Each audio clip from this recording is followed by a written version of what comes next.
wrestling fans, thanks for clicking to today's Dreaded D Rose report. The Rock wrote the following on Twitter this morning about last night's Raw in Cleveland. He said, Cleveland, thank you for the unforgettable and record-setting night. Biggest sellout crowd in WWE history. He said, Rock Concert 2012. I never did figure out the biggest records, what the record setting was. I guess just for that venue. Only thing I could think of. Tyler Rex, Kurt Hawkins taking on Alex Riley. Percy Watson is scheduled for this week's NXT. Ted DiBiase, he wrote the following that he's going under the knife for shoulder surgery this morning. And injury's an old one, he said, that he's been dealing with the pain for the past year. And WWE Road Dogg, DG James, agent, wrote on Twitter that he's flying out with some of the WWE divas today to do a shoot on the set of Extra with Maria Munoz.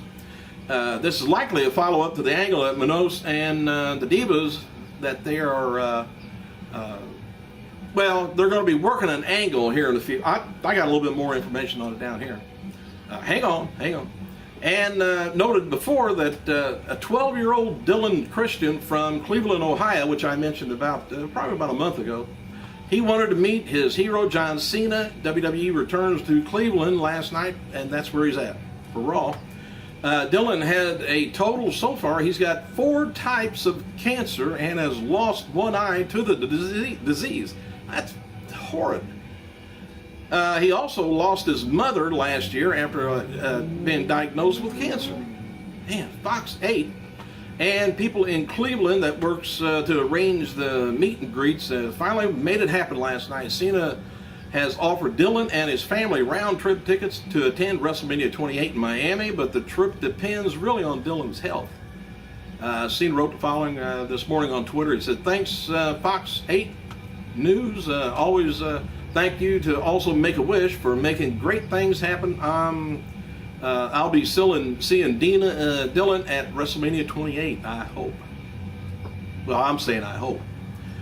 Tyler Rex won a spot on Team Long, WrestleMania for WrestleMania 28. He wrote on Twitter, he said, me and Kurt Hawkins want to be on your team, ready for Raw and whatever.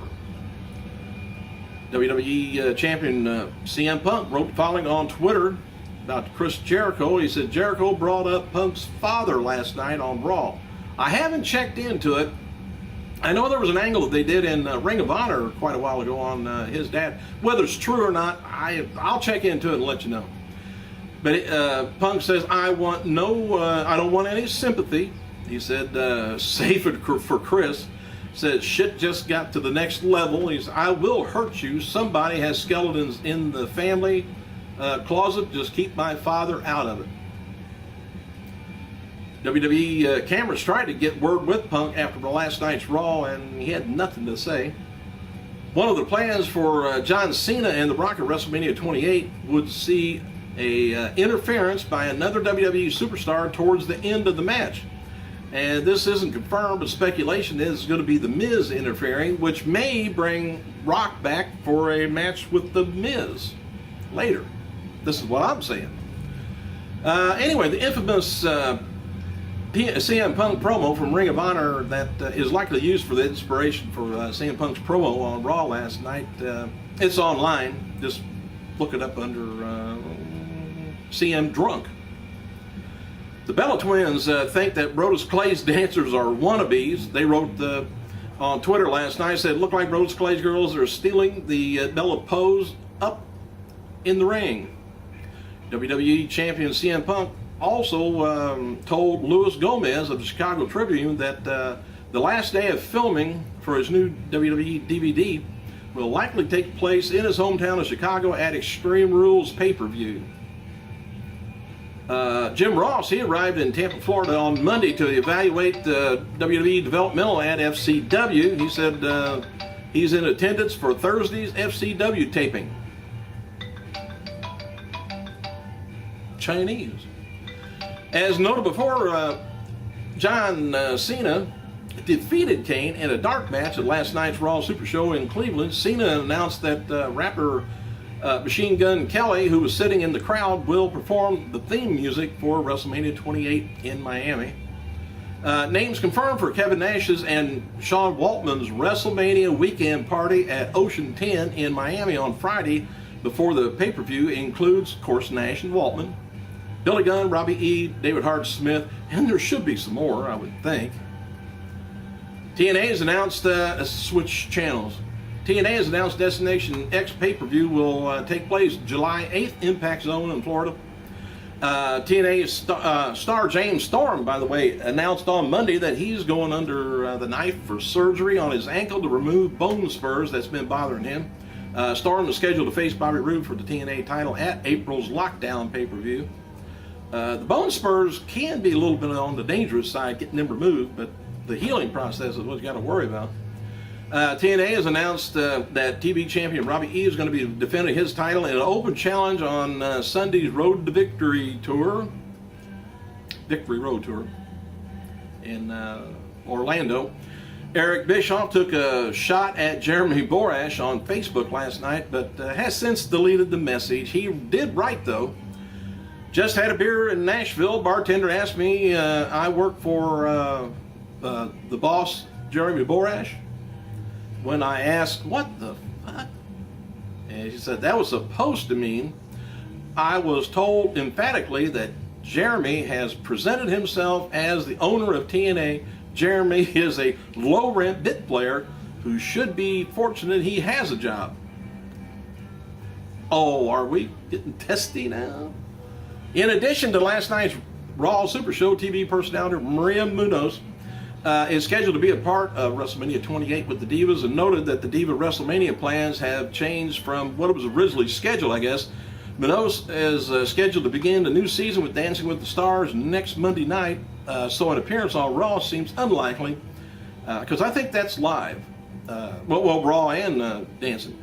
WWE Diva Champion Beth Phoenix is expected to confront Munoz on her TV show Extra, so you might want to find out where it's at. I think it's syndicated, but it's on NBC here.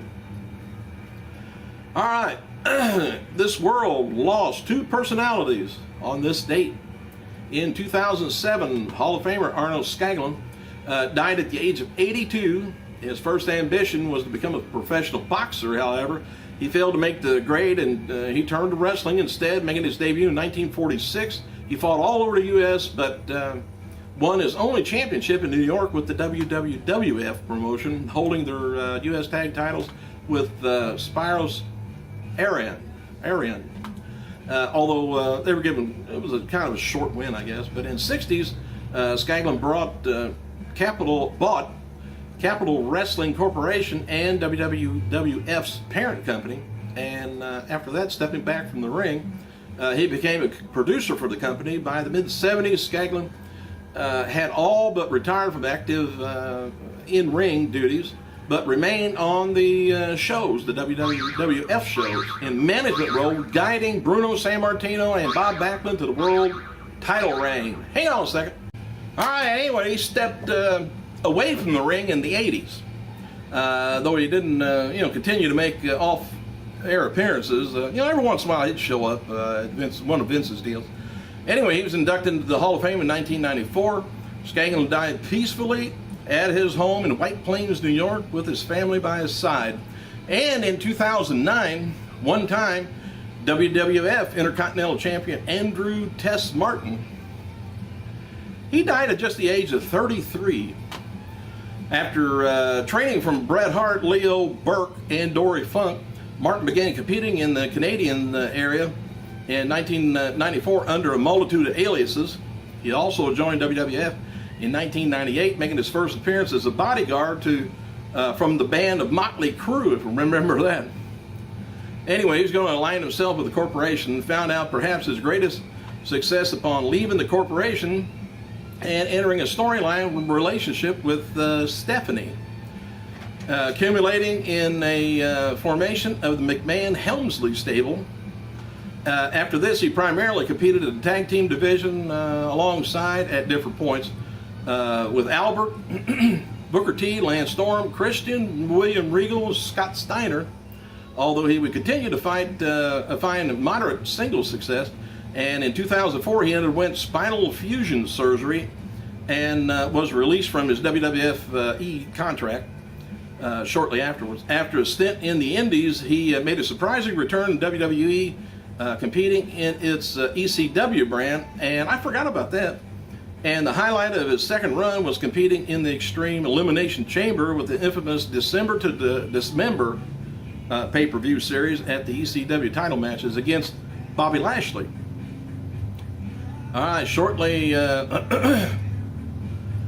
after 2007 Royal Rumble, Martin inexplicably just kind of disappeared from the WWE programming, although it was later confirmed that he had violated a wellness policy. I think they just started up that back then.